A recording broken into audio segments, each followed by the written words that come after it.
Good morning, good afternoon, good evening, whenever and wherever you're watching.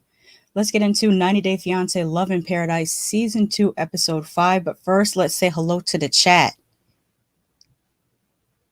Tony Man says, what's up, peoples and folks? Fo Mickey Latte says, hey, y'all. And Chris says, hello, everybody. Let me get my images queued up because I have a lot of them this time around. Usually I don't have this many. I have like about 20 pictures, but this time around I think I have almost 40 images from the show.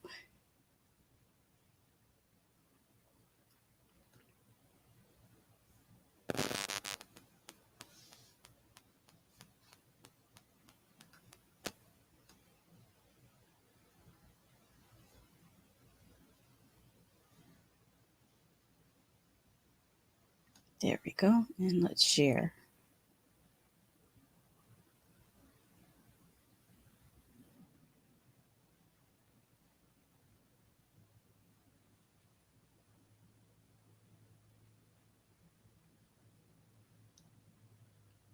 Let's take this down.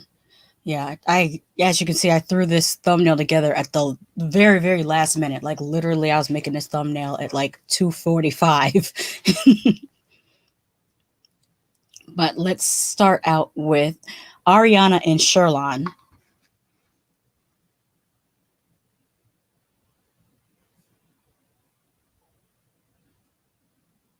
Let me see something if I do this.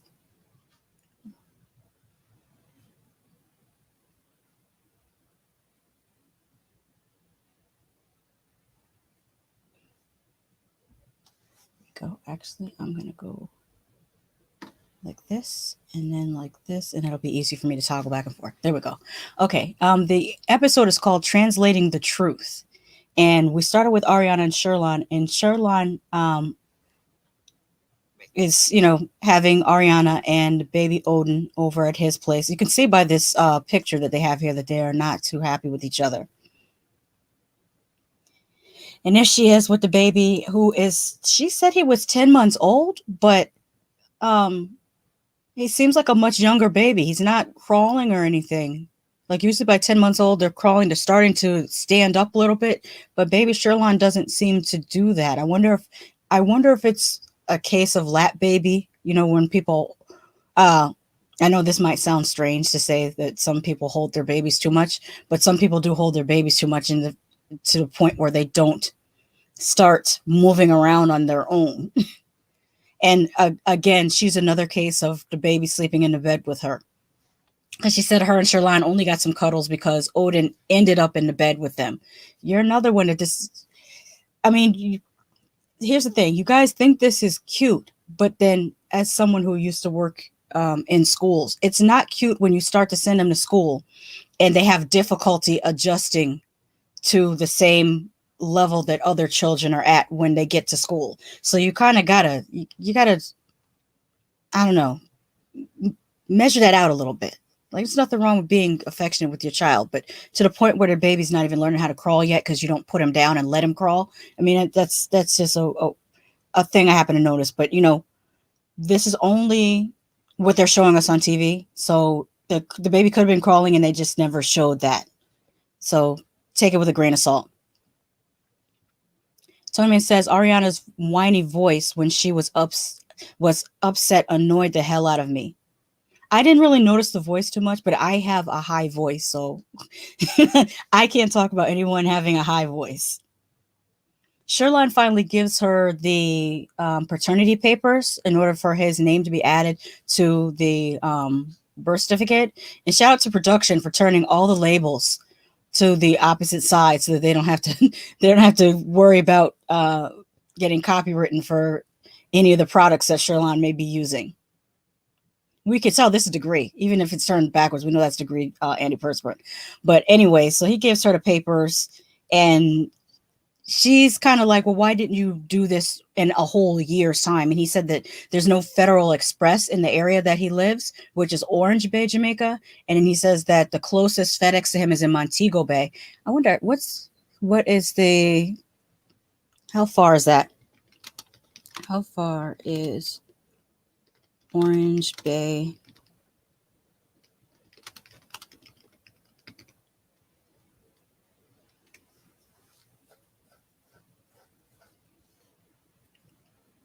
Okay, Google is telling me Orange Bay to Montego Bay is an hour and 18 minutes away. So he would have had to drive an hour away just to get to a FedEx.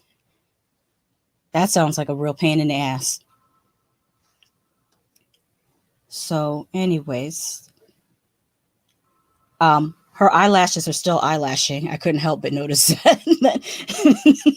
I know I'm going to hell for this, but you can't not look at it. I almost started to find some oversized lashes to put on today just to be an asshole, but I decided no, I won't do that this week. Maybe next week, because I'm still trying to find that drawstring ponytail so I could do the Miona updo. In a perfect world, like next Tuesday, I would love to come on camera and have the over lashes for my 90-day Love in Paradise review. And then on Tuesday, have, you know, the extreme pullback ponytail Miona look, but not Miona's eyeliner. I don't think I can do that on my eyes, but I would try the Shida eyeliner. I like hers better. So anything else happens? I like the little bumper scenes, and I love how TLC always finds a cat. No matter where they're filming, no matter what they're filming, they always find a cat. You can see a little white cat here, and they're filming like these different scenes in Jamaica.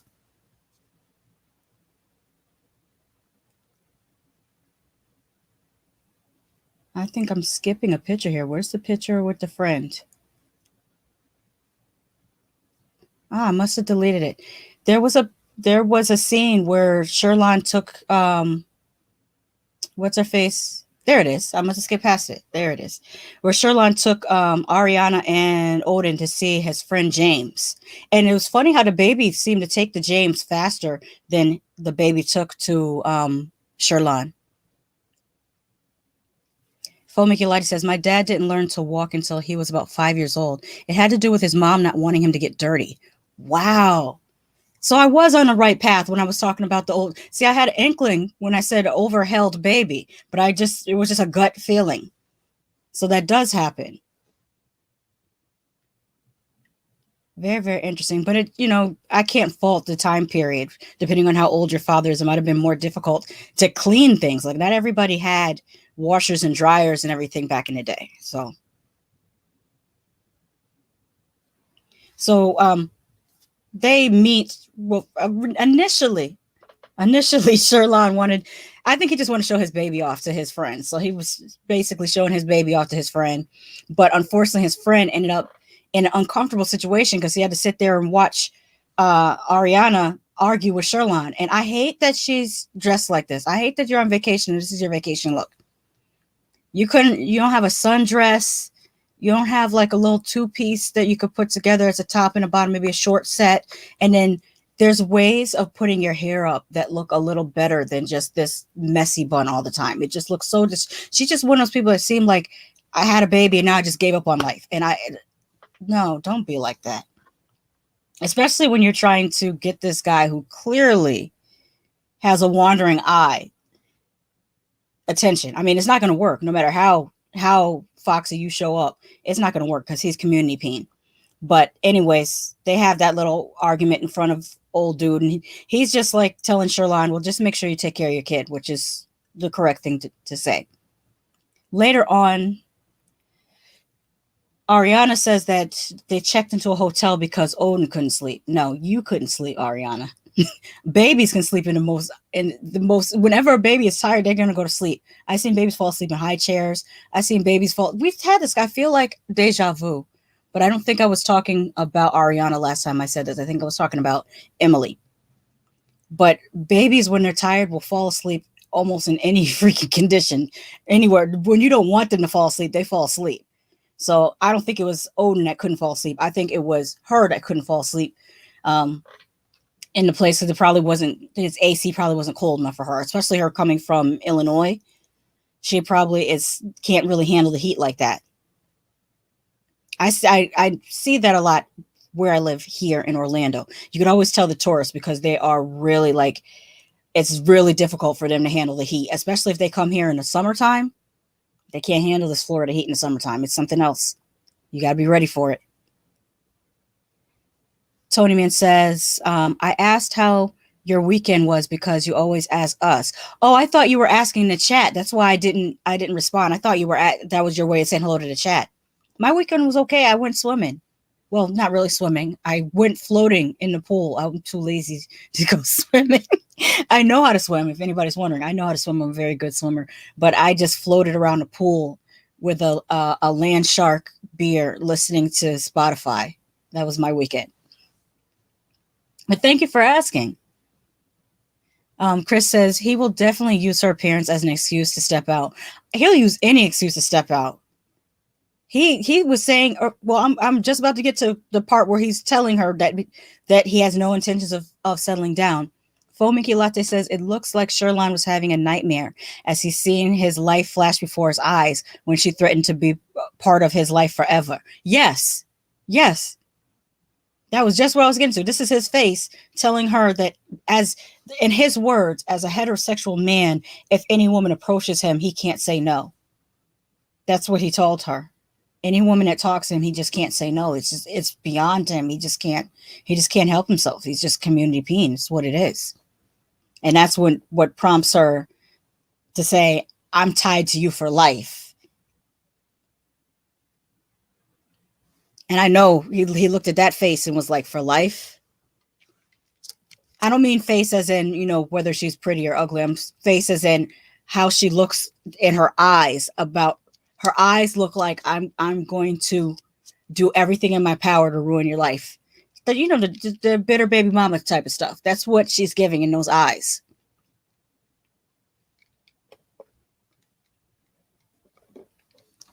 Well, Sherlon, let me not hit the table. You're a 35-year-old man. You should have known how birth control works. You made your bed, now you got to lay in it. Wish I could say I felt bad, but hey, y'all dudes never learn. If it's not Binyam, Kobe, you, we're praying that Guillermo learns before he impregnates that she-beast. But you guys got to learn. You got to learn what women to not deal with. Well, good luck.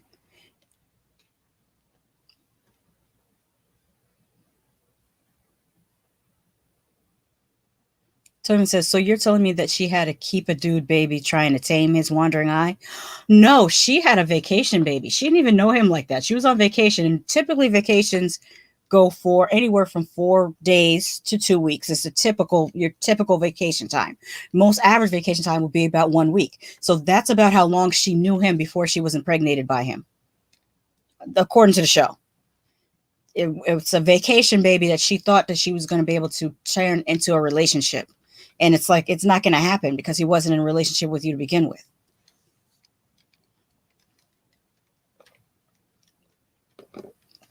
Let's talk about Abby, Gaby, and Frankie. I feel like these names are fake. These can't be their real names, but we'll just go with it. Abby and Gaby are still in the resort at Puerto Vallarta, and they are waiting for the arrival of Frankie's friends, who still showed up. Even though Frankie's ass didn't show up, his friends showed up. Rodney and, what's old girl's name? Let me see if I can pull up my notes.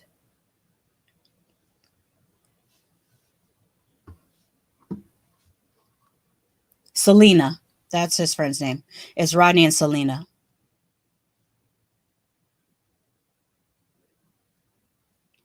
And so they pull up and they're like, let's just go put our bags upstairs and we'll be back out in a couple minutes. And they're like, cool, we'll wait for you. And they invite them to go with them on a boat ride, which was really nice. This is them all going towards the docks in their vacation. See, now you see how she's dressed? See how Selina's dressed? This would have been a better thing for what's her name? Aryanna to show up in, instead of a big black t-shirt in a freaking messy bun. Like, just because you thick doesn't mean you have to give up on life. Like, there's cute clothes for thick girls to wear. And I just took this screenshot because I just thought it looked beautiful. I always think that the sun or the moon over the ocean is one of the most beautiful things in life. And of course, it says Puerto Vallarta is paradise. And you can see, very happy to be there, Rodney and Selina. But at the same time, you could tell that Selina is feeling it before Rodney, as far as being uncomfortable with the situation, because it would suck for you to show up on vacation and your friend not to show up and put you in this situation where you have to explain his absence to his two girlfriends. And I think she's mulling it over a lot earlier than he is. Or he might have mulled it over, but he's better at having of not expressing it on his face. She's probably like me. I'm like Selina. I cannot hide what I'm thinking from reaching my face. Whereas he probably is better able to hide what he's thinking reaching his face.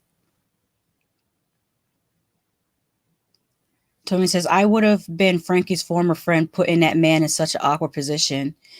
Oh, former friend. Yeah. Is Frankie a sucker? I don't know. I don't know what's going on with Frankie. I don't know what. Sounds like he got cold feet about the whole situation.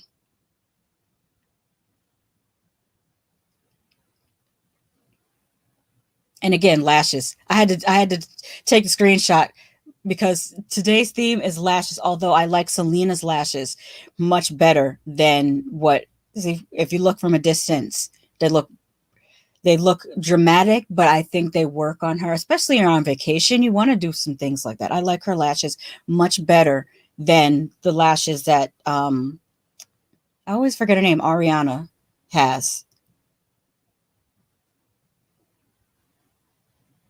And they're talking about how Rodney loves the palm trees and the nice weather, and that's why he comes there several times a week. This is the calm before the storm. You see how happy their faces are? Now watch this. Their faces are so happy. Everybody's having a good time on the boat.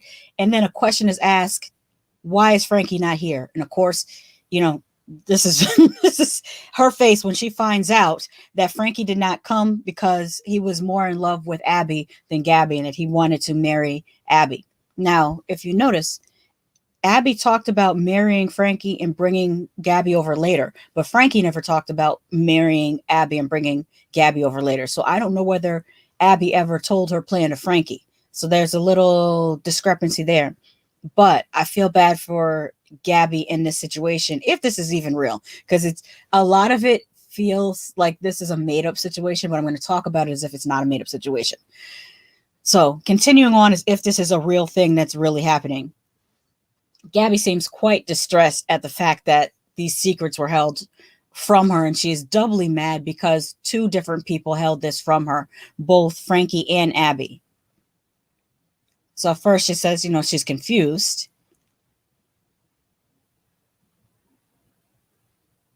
And then she says how her heart is broken. And it's very interesting. I think we talked about this last time, but this is a better picture of it, about how she has the locks underneath her free, I don't know what you call the opposite of locks hair, unlocked hair. But she has it so that she can flip them up into this style and look like she has full locks. But then she can flip her hair down and have the locks kind of semi hidden underneath her hair. It's kind of an interesting look. So anyway, she's saying how her heart is broken. And I think I might have wrote the whole quote down. And she said it was more than just my heart is broken. She said that she was sad and shocked and that her heart is broken by both Abby and Frankie. That was the full quote. And then she said about Abby that she fucked up and she betrayed me, which, we're going to see in the next episode, them confronting each other. Well, more so Gaby confronting Abby and then Abby crying. Next, we're going to go to Amber and Daniel. And he's another one that needs to run. He needs to run. I said, Binion and Kobe, those two, you guys are caught. You're stuck. You're both in get out land because you moved over there. You're stuck with those two girls. Guillermo has a chance to get away and get out. Daniel has a chance to get away and get out. Don't, I don't know. I don't know. I feel bad for them. I hope they run for the hills because this is not a good situation. Anyways, Daniel is going bowling and he has his American flag bowling bag and his American flag shirt and whatever these shorts are. This is too many colors going on for me. I don't wear that many. Well, clearly I'm all in gray today, but I don't wear all that many colors all at one time. But, good for him if he's having a good time. So he's going to the bowling alley in his bowling attire because he says that he always wanted to go bowling since he saw it on TV and American TV in the movies to go bowling. And it's so funny. The things that we take for granted here is just like random everyday things that someone from somewhere else might look at like, oh, wow, that's something really cool to do, but it might not be available to them. And bowling, like that really stuck out to me that someone's dream might be to come to America and go bowling. It's so wild. But I'm glad he got the opportunity to do that before homegirl. Why did my mind go? My mind said Mrs. Bitchface, and that's so wrong. I have difficulty trying to review this show and not be mean because that comes across as mean and I don't like being mean, but that's what she's giving me. Anyways, before she ruins the night by telling him that see, in America I'm a bowler, but telling him that Ashton is moving in, her friend Ashton, who she did not discuss. You see his reaction. She did not discuss Ashton moving in with them. And mind you, this is a house that only has one bathroom that he's already sharing with her and her sister who already lives there. So now Ashton moves in and that'll be 4 people sharing one bathroom. And this man is, hopefully he's reconsidering his life choices. And he's fairly young. I believe he's also another 25-year-old. Like he's not, yes, I want to say he's 25. Yeah, get out of there. Get out of there, Daniel. This is not a good situation for you. Mickey Lighty says, I keep remembering how Abby described their relationship. They've been dating for 10 years instead of being together for 10 years. There's a difference. This is true. That's an interesting way to have her phrase it that way.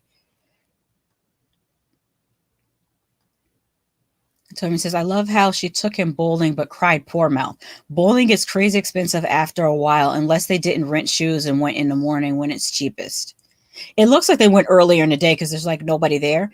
And they might not have had to rent shoes if he owns, because he has his own bowling bag. And usually people who have a bowling bag have their own bowling shoes.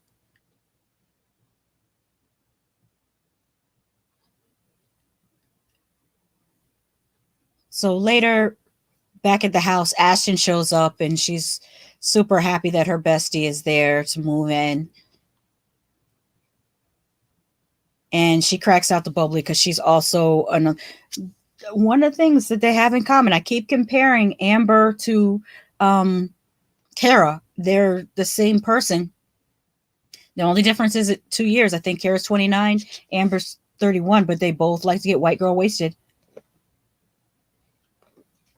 and talk down to their husbands or fiancés and get mad about their fiancés not having a job, knowing that when they signed a K-1 visa that their partner was not going to be able to work for a certain amount of time. I hate that they do that. It's such an asshole thing to do. It's like you brought these people here. You knew what the situation was going to be, and you're going to browbeat them when you knew that was going to be the situation. That's just, I don't like that at all. I hate that.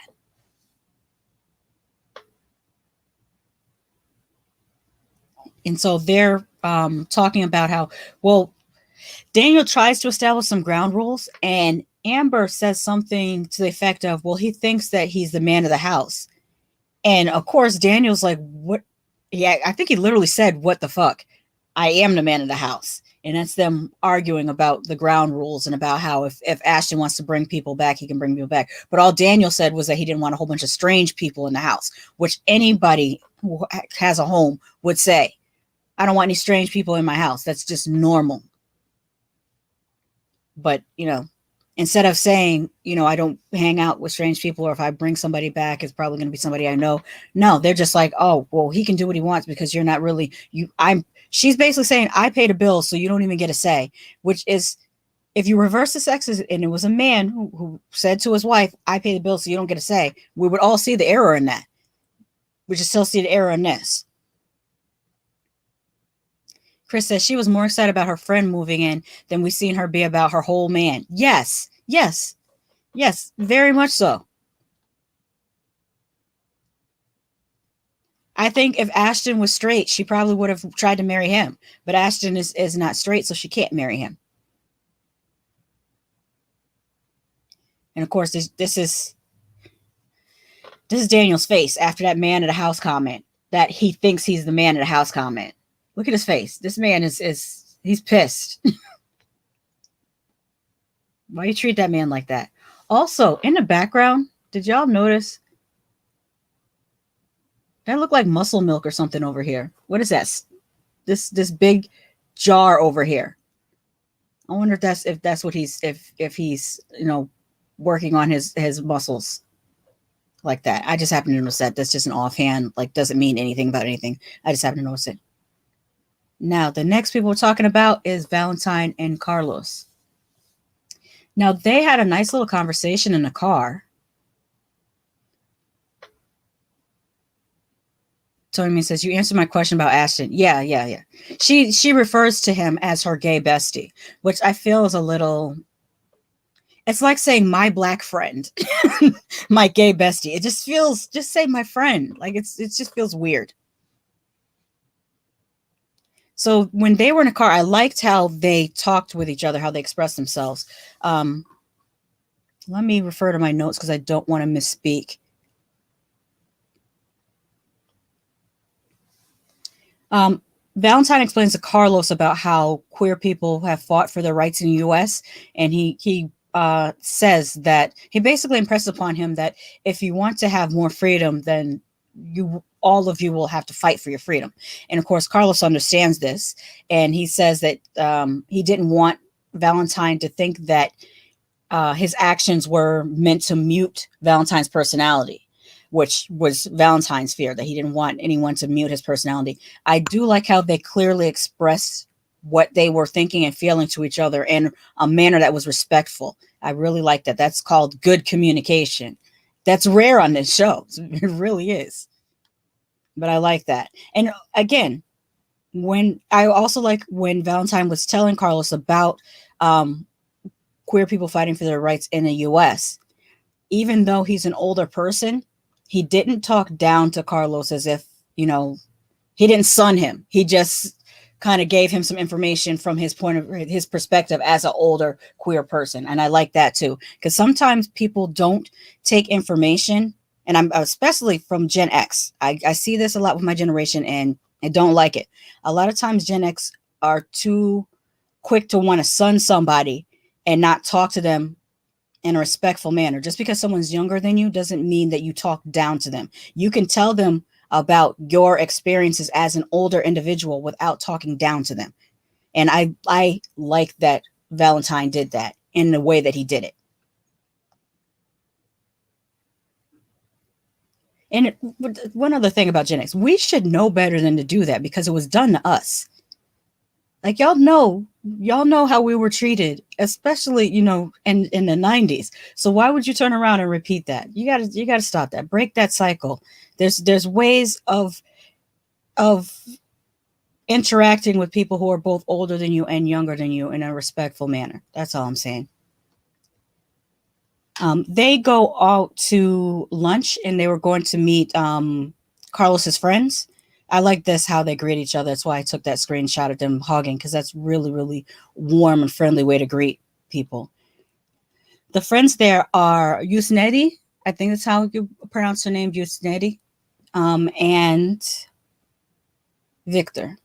And they both kind of ask about the polyamorous thing because in the way they're seeing it is they're seeing it as they're thinking that VaLentine wants to date around and see all these different people. And VaLentine is like, no, that's not the type of polyamory that I'm into. He's saying, I want to have a third partner, but it just be just the three of us. And so they kind of, they don't really come to a conclusion because the way this is edited, they kind of just leave the conversation that way where they just ask the question and VaLentine gives his perspective, but then they jump to a different discussion. And it comes up that Victor used to date Carlos about 18 years ago, but not 18 years ago, when Carlos was 18 years old, which would have been, I don't know, about 10 years ago. And he was saying how at the time that Victor was dating Carlos was so closeted that he couldn't or he wouldn't at the time introduce Victor to his family or do anything publicly with him. Whereas now Victor is seeing Carlos, not just publicly, but you're literally on television with VaLentine, showing the world who you are. And so he feels a little bit hurt by the fact that he didn't get that type of treatment.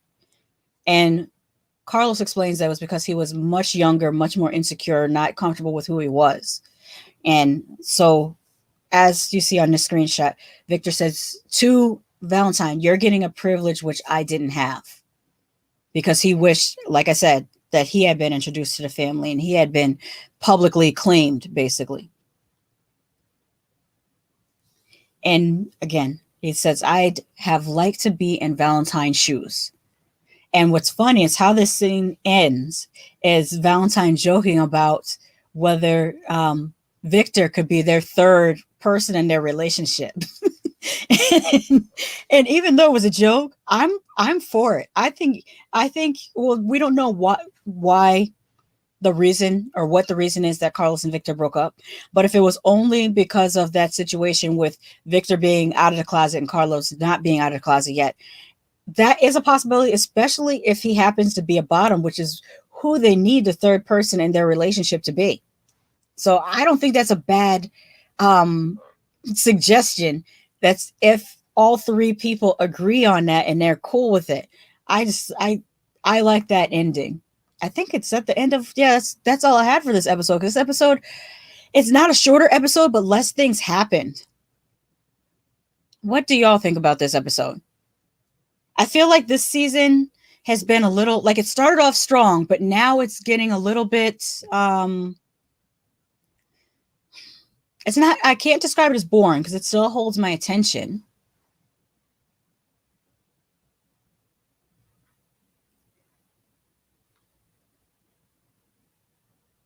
But I feel like there's no oomph to it.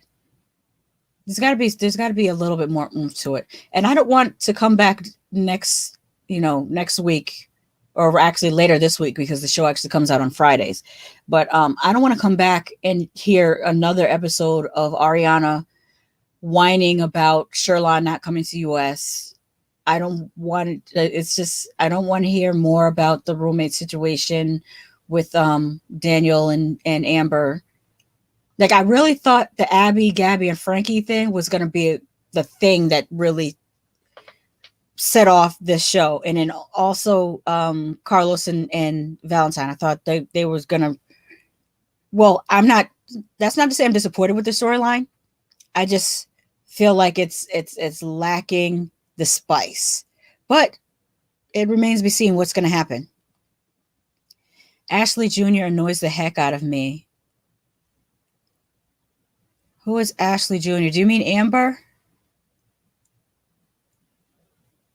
Because I don't know who Ashley Jr. is. Tony says less juicy, and you kind of like most of them. Yeah, that's what it is. Yeah, that's the thing. Like I don't dislike Abby and Gaby, although I think Abby should have been more forthcoming. Like if you had the plan that you were gonna marry Frankie and bring Gaby over later, then why didn't you just tell Gaby that? Why didn't you just say, "Hey, Gaby, what do you think of this plan?" Like that would have solved so many problems. But again, we don't know whether their story is real or not. And I've said before, I do like Carlos and VaLentine. I think they're pretty cool. They're kind of like this season's oh, what was the other couple?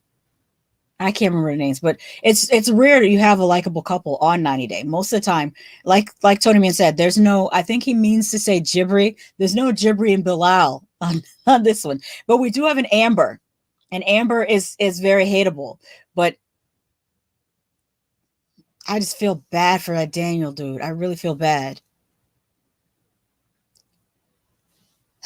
Lorgen says that I have finally lost it. Yeah, I have. I finally lost it. I don't know what else to say.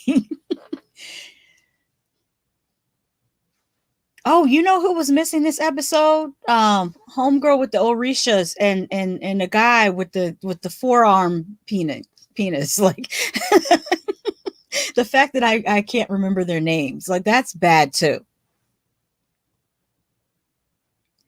Tony says I have mad respect for Carlos. He seems like a cool dude. Yes, he does.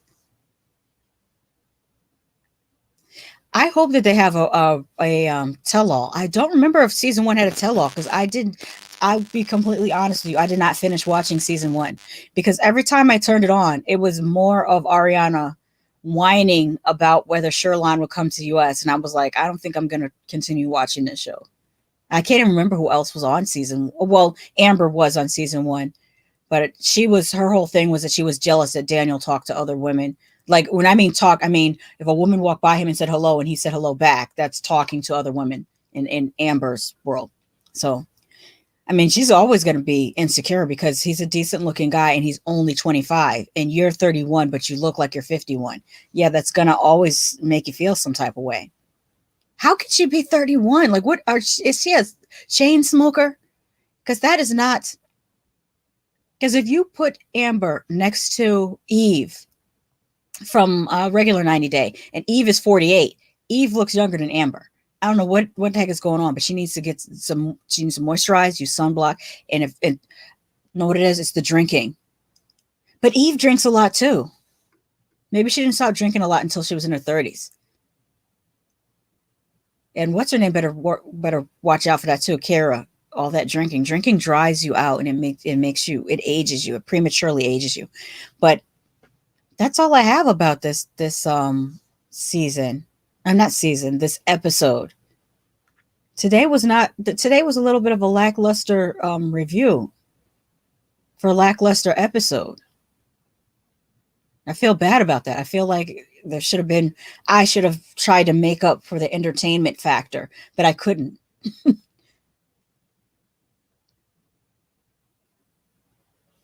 Let me put this back full screen for now. Toman says white is 31 equals 85 looking. I'm not going to say it. You said it. And you said that you could talk about your own people. I can't talk about that because I don't want to come off as prejudiced or anything like that. So I'll let you say that. I won't say that.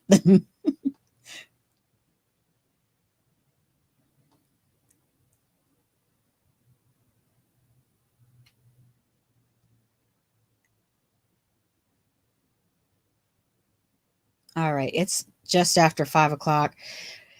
I guess I will close up shop, but do remember that I will be on Hood Podcast later. We should be talking about The Boys.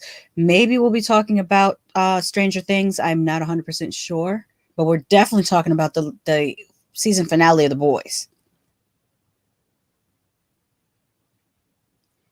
And with that, I will say goodbye, and I'll see you tomorrow. We'll talk about the regular 90 Day Fiance, which should be a lot juicier. You guys take care.